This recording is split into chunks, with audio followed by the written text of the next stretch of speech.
மகாலய பட்சத்தின் சிறப்பு. மகாலய பட்சம் என்பது நம் முன்னோர்களை வழிபடும் 15 நாட்கள் கொண்ட ஒரு புனித காலம். இந்த காலத்தில் நம் முன்னோர்கள் பூமிக்கு வருவதாக நம்பப்படுகிறது.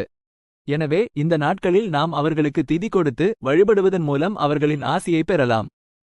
மகாலய பட்சத்தில் செய்ய வேண்டியவை: திதி கொடுத்தல். முன்னோர்களுக்கு திதி கொடுப்பது மிகவும் முக்கியம். இதன் மூலம் அவர்களின் ஆத்மா சாந்தியடையும். தான தர்மம். ஏழை எளியவர்களுக்கு உணவு, உடை போன்றவற்றை தானமாக கொடுப்பது. புனித நதிகளில் நீராடுதல். கங்கை, யமுனை போன்ற புனித நதிகளில் நீராடுவது. வீட்டை சுத்தமாக வைத்திருத்தல். வீட்டை சுத்தமாக வைத்து தீபமேற்றுவது. சைவ உணவு உண்ணுதல். இந்த நாட்களில் சைவ உணவை உண்பது நல்லது. பூஜை. வீட்டில் பூஜை அறையில் முன்னோர்களின் படத்தை வைத்து பூஜை செய்வது.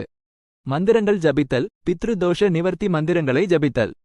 மகாலய பட்சத்தில் செய்யக்கூடாதவை: மாமிசம் உண்ணுதல். மாமிசம் உண்பதை